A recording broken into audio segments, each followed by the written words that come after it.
Alright, picking up where we left off in the last video here, the equilibrium constant expression for that equilibrium from 2 slides ago, this one, is this.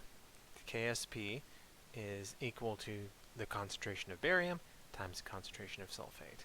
And so the equilibrium constant KSP, again, is called the solubility product, is what we call it. It's just the equilibrium expression, but talking about a dissolution reaction that's taking place, a solubility reaction that's taking place, instead of just some other type of reaction.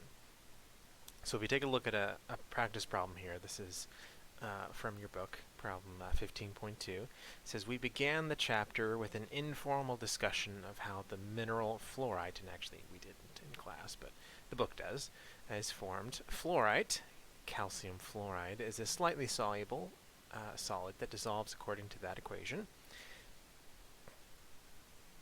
The concentration of calcium 2 plus in a saturated solution is 2.15 times 10 to the negative 4. Therefore, that of fluoride is 4.3 times 10 to the negative 4. That is twice the concentration of calcium 2 plus. What is the solubility of the fluoride? So essentially, the solubility product. What is the solubility product? So we're trying to find KSP. Well, first of all, if we're trying to find KSP, we want to figure out what the expression for KSP will be for this particular reaction. And so if we look at the equation that's given to us, KSP is going to be calcium 2 plus times fluoride squared.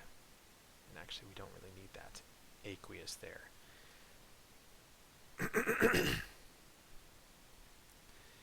So calcium, I'm going to make that look a little bit more like an A. If this will let me, there we go. So calcium 2 plus and fluoride, this is what KSP is going to be equal to, and this is a pretty straightforward example because it actually gives us both of these in the problem. It gives us the concentration of fluoride, and it tells us that the concentration of calcium is 1/2 of that, which is the same as what's given here. And this is going to be something that we're going to come back to quite a bit as we're solving problems later on in this chapter, is that if we're told the concentration of a molecule like this, or one part of the molecule, so in this particular example we're told that calcium 2 plus has this concentration, we'll be able to use stoichiometry because it won't always be spelled out like it is in this problem. But we should realize that we can use stoichiometry, that if we know the concentration of calcium, we can work out the concentration of the fluoride. The fluoride is just going to be 2 times that, because for every 1 calcium in this molecule, we have 2 fluorides. So this will be something we'll come back to later. But for now, we just want to solve this. And so we're going to plug in our numbers, 2.15 times 10 to the negative 4. And 4.3 times 10 to the negative 4 squared. Now notice here that the fact that we have 2 fluorides is essentially taken into account twice, because we have 2 times the concentration of the fluoride as we do the calcium. So again, this is the calcium and this is the fluoride. And then it's also taken into account with the exponent there. And that is perfectly acceptable. That is the correct way to do it. It is perfectly fine that the fact that we have 2 fluorines for every 1 calcium is showing up in 2 different places. That is what we're expecting. So don't be alarmed by that. So if we go ahead and do the math here, 2.15 times 10 to the negative 4 times 4.3 times 10 to the negative 4 squared, I am getting KSP is equal to 3.975 times 10 to the negative 11. Or I guess with proper sig figs it'd be 3.98 times 10 to the negative 11. So that is KSP for that particular molecule.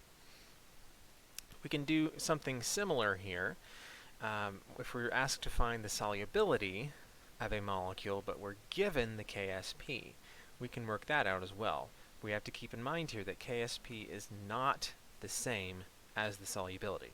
They are most definitely related. They are interrelated, and if you know one, you can usually find the other as well. But they are not the same thing. So if we're asked to find the solubility and we're given the KSP, we're going to have to do something like this. So in this particular problem here, it says the KSP of copper 1 bromide is 6.3 times 10 to the negative 9. So KSP equals 6.3 times 10 to the negative 9. Went out of space there, sorry. So negative 9 is the exponent there. Not only that, we also know that KSP is going to be equal to copper times bromide. Just from looking at the molecule. When it dissolves in water, it's going to become copper plus and bromide minus. So we know KSP is equal to this numerically, but it's also equal to these two concentrations multiplied together. What we're asked to find is the molar solubility of copper bromide, which is to say we are trying to find this. How much of the copper bromide as a whole molecule dissolves in water. So when we get this value, this is going to be in moles per liter or grams per liter, and usually it's going to be moles per liter. It's going to be molarity. But you can find sometimes that it'll be grams per liter. I think, if I remember correctly, everything we're going to do is going to be in molarity. And so the solubility is moles per liter, whereas KSP is just the solubility product. It's unitless. It's just a number. So we are actually trying to find what is the concentration of the entire molecule in the solution. What's the concentration of copper bromide? So what we're going to do here is we are going to go ahead and combine these two things together. So we're going to have 6.3 times 10 to the negative 9 is equal to the concentration of copper plus times the concentration of bromide. And we have one last connection that we need to make here before we can solve this problem, because we're not actually given any information about this concentration specifically in the problem, the concentration of the entire molecule. So what we have to do is we have to think, what do I know, or what can I find that I can relate to the concentration of the entire molecule? And usually what you're going to have to do in these types of problems is you're going to have to make the realization that if I can find the concentration of copper, for example, if I can get this concentration, the concentration of copper plus is actually going to be the same as the concentration of the entire molecule, because it's a 1-to-1 ratio. For every one of the molecule that dissolves, I'm going to get 1 copper. And you can actually do the same thing with bromine in this particular case, because they're both 1-to-1 in terms of their ratio. That's not always going to be the case, like in the previous example here. You can't take the concentration of fluoride and say that's the same as the concentration of the original molecule, because it's actually going to be 2 times the original concentration. But if you have something that has a 1-to-1 ratio with the original molecule, whatever the concentration of that thing is that has that 1-to-1 ratio, it's going to be the same concentration as the entire molecule. So if we can find the concentration of either of these, we will be able to get the concentration of the entire molecule, to figure out how much of the molecule is dissolving. So, and there's one other thing I forgot that we have to connect here.